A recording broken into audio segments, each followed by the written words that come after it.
What's up guys, welcome back to the video. Okay, hari tu aku ada dapat komen daripada Poji 1991. Salam abang, nak tanya perlu ke dalam seminggu kena ada cheat day, dan tanya macam mana nak bagi hilang buncit.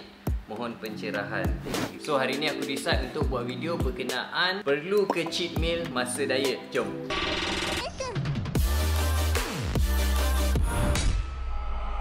Sebelum kita cerita pasal cheat meal ni, jom kita cerita pasal macam mana cheat meal ni boleh wujud. So cheat meal ni wujud apabila orang yang tengah berdisiplin untuk diet, dia makan satu makanan yang tinggi kalori berbanding dengan makanan diet dia. So untuk menjawab persoalan kawan kita tadi, jawapan pendek aku adalah yes, perlu. Okay, so aku dah jawab soalan dia. So itu saja video untuk kali ni. Bye. Tak adalah, gurau. Okay, now korang dah tahu cheat meal ni perlu untuk orang yang tengah berdiet. Tetapi dalam video ni aku nak cover kenapa cheat meal ni perlu untuk orang yang tengah berdiet. So bagi yang serius nak belajar, yang tengah diet, korang boleh tengok video aku sampai habis. Alright, point yang pertama kenapa korang perlu cheat day masa korang tengah berdiet adalah dia membantu korang dari segi psikologi. Okay, berdasarkan research paper yang aku jumpa ni, The Benefit of Behaving Badly on Occasion, Successful Regulation by Planned Hedonic Deviations. Okay, so paper ni tahun 2016 mengatakan kalau kita include so-called bad behavior dalam journey kita, tak kisahlah apa pun, dia akan memberi efek psikologi yang positif untuk kita teruskan kita punya journey tu. So macam dalam kes kita ni, kita nak kurus, kita diet. So kita kena diet secara berterusan untuk berminggu-minggu, berbulan-bulan. So most probably kebanyakannya orang mental akan koyak sebab makan kalori defisit dan makan makanan yang kebanyakannya yang dia tak berapa nak enjoy. Dan bila mental dah koyak, kemungkinan besar korang akan berhenti separuh jalan, dan benda ni akan keep repeat. Bila korang start balik, benda sama berlaku. So susah korang nak achieve korang punya goal. So according dalam research yang kita jumpa ni, maksudnya boleh lah kan makan bedal je apa benda, asalkan benda tu kita kategorikan sebagai cheat meal.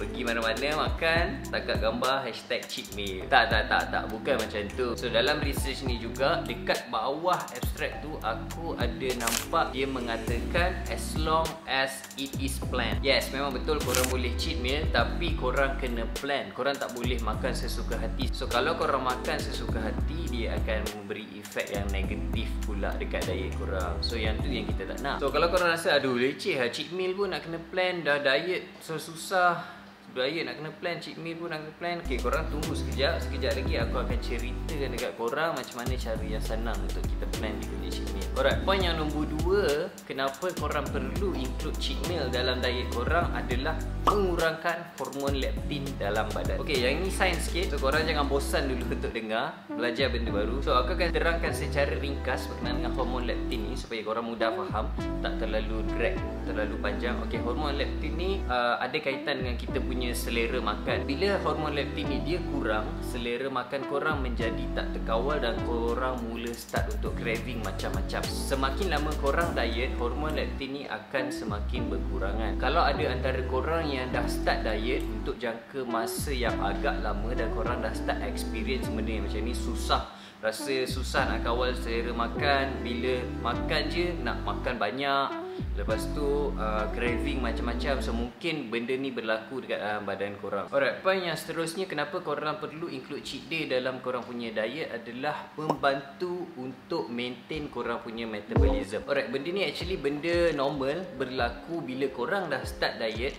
Actually metabolism korang akan slowly berkurangan, dan that's why bila orang yang tengah berdiet, dia berada dalam caloric deficit, badan kita akan memberi tindak balas supaya kita tak bergerak banyak, supaya kita tak burn kalori banyak sangat. So korang akan rasa macam malas nak bergerak dan korang akan kurang aktif dalam aktiviti seharian korang semakin lama korang berdiet. Tapi benda ni berlaku jika diet korang panjang sangat, dan the effect dia berlainan ikut orang. Tak semestinya semua orang akan experience benda ni, tapi kalau korang diet secara berterusan, benda ni kemungkinan besar boleh berlaku, tetapi tak dekat semua orang, dan jangka masa dia pun berbeza ikut orang. Tengok berapa lama yang korang diet. So dekat sini masalah dia bila metabolism korang semakin berkurangan, that's why fat loss ataupun weight loss result korang semakin lama semakin slow. So dekat situ bila dah makin slow korang rasa macam korang dah hit plateau,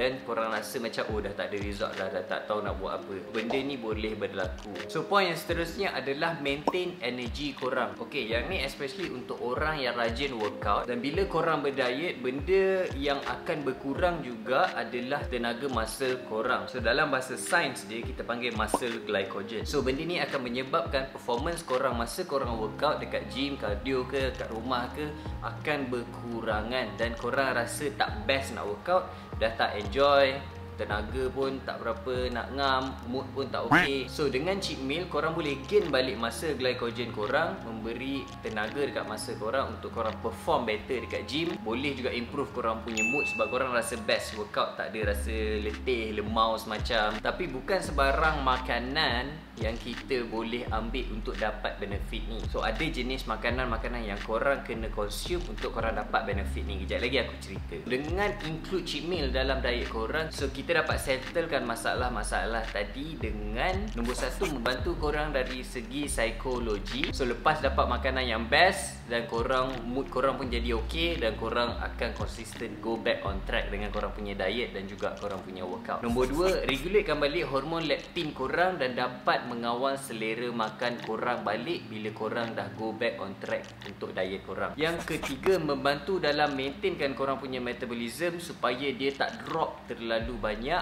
dan hit plateau. Yang keempat, workout korang akan lebih bertenaga dan enjoyable, dan mood korang pun boleh jadi best bila korang workout. So guys, aku dah jawab dua soalan. Soalan pertama yang member kita tanya tadi, perlu ke cheat meal? Dan soalan yang kedua yang aku jawab adalah kenapa kita perlu cheat meal. But aku tak nak stop topik ni dekat sini sebab berdasarkan research yang kita tengok tadi, dia ada cakap as long as it is planned. So sekarang ni aku nak share dengan korang macam mana kita nak plan dengan bijak cheat meal kita supaya kita dapat benefit yang cheat meal ni boleh offer untuk kita dan tidak mendatangkan keburukan dekat kita punya diet. Tapi aku akan sambung video ni part 2 next video. So dalam next video aku akan share cara yang terbaik untuk plan korang punya cheat meal, dan makanan yang jenis macam mana yang korang boleh include dalam cheat meal korang untuk maximizekan result korang dan tak mendatangkan keburukan pula dekat korang punya fat loss journey. Aku juga akan share masa yang terbaik untuk korang ambil cheat meal ni. Contoh macam berapa lama jangka masa untuk diet tu,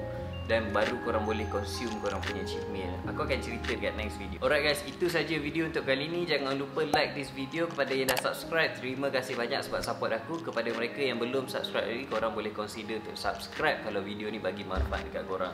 Alright guys, jangan lupa juga turn on post notification supaya korang tak terlepas video-video aku yang macam ni. Jangan lupa juga komen dekat bawah kalau korang ada persoalan-persoalan yang korang tertanya-tanya. Aku akan reply komen korang. So I'll see you on the next one. Stay safe and stay awesome. Ciao.